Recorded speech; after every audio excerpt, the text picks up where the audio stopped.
Sa mga nag-convert ng clutch ng Sniper 135 Classic, mga aport, yun yung sagot mga aport, legit sa lagutok na maririnig nyo dun sa clutch side nyo mga aport.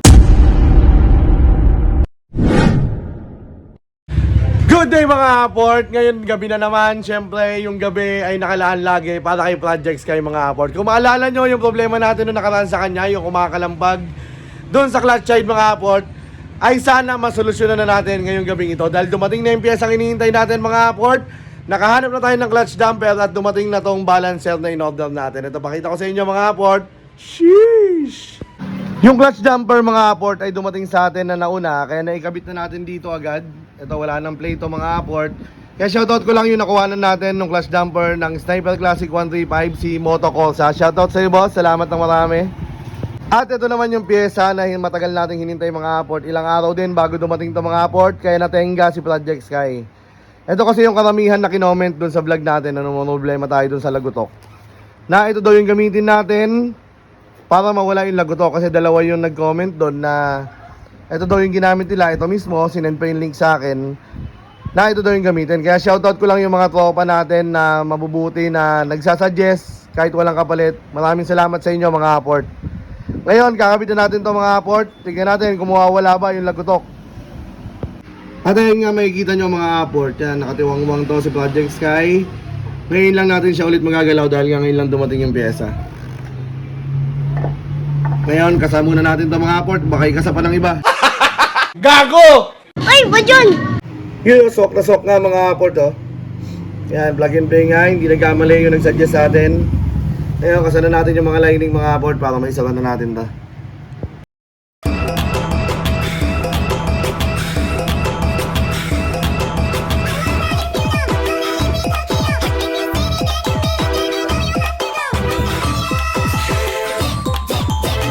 All goods, kasado na mga aport. Sasara lang natin yung crankcase, lalagyan ng langis at testingin na natin kung nawala ba yung lagutok dito sa clutch side mga aport.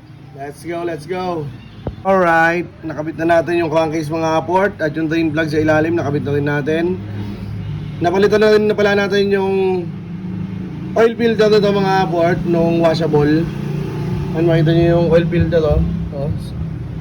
Painit-painit, onting ikot-ikot lang yan mga aport, tingin nyo kadumi.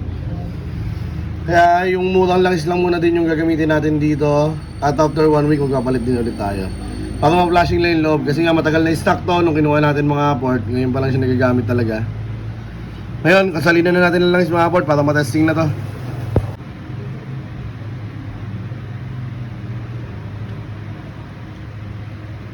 Ngayon mga aport, tapos na natin salinan din ng langis.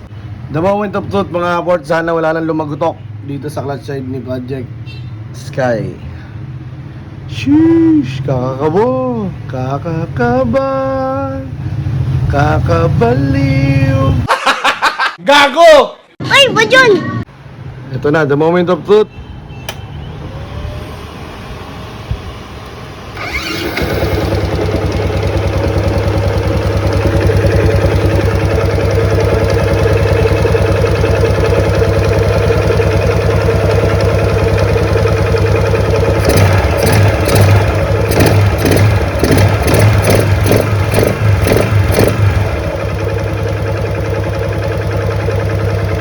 Wala nang lagutok mga aport, good news.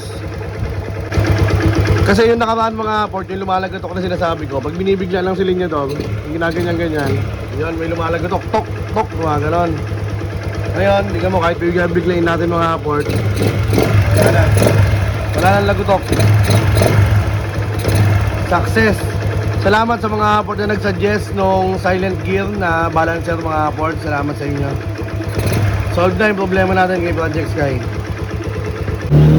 Ngayon mga aport, kakabit lang natin yung kick at yung footrest mga aport para ma-road test natin siya sa labas. Tingnan natin kung dun sa may kambyada sa unang arangkada kung wala na rin yung lagutok. Let's go, let's go. Yan, nakabit na natin yung kickstart mga aport. Bago natin ikabit yung footrest mga aport, ay unahin muna pala natin to. May isang dumating pa tayo na pang sniper mga aport. Ito yung brake light switch na dito sa likuran. Yan, kabit muna natin to. All goods mga aport, nakabit na rin natin yung footrest at yung brake light switch. Testingin na natin. Kung gagana ba? Brake light. Oops. Okay, alright. Hashtag handbrake. Iyon, no? Ngayon mga port, testingin natin sa labas kung may lagutok pa. Road test natin. Road test. A few moments later. All goods na mga port na testing na natin si Project Sky sa labas mga port. Wala na rin yung lagutok sa unang arangkada, kaya talagang mission accomplished tayo mga port. Sana all. At dahil wala na ang problema si Project Sky mga port, syempre makakatulog na tayo ng maimbing. Kaya maraming salamat talaga sa mga nagsuggest nung silent gear na balancer mga port ng Ataka. Sa mga nag-convert ng clutch ng Sniper 135 Classic mga port, yun yung sagot mga port, legit sa lagutok na maririnig nyo dun sa clutch side nyo mga port. Kaya ngayon, ready to fight na si Project Sky mga port sa kalsada. Rehistro na lang ang kulang mga port. Nihintay na lang natin yung papers niya para maparehistro natin mga port. Sheesh! Kaya abangan nyo yung susunod nating video kay Project Sky mga port. Sa linggo, yung unang EB ni Project Sky. Magpapa-EB tayo ng 17 Sculpture at unang attend ni Project Sky mga port ng EB. Okay na mga port, hanggang dito na lang muna tayo. Kita-kits tayo sa mga susunod na video. Bye-bye!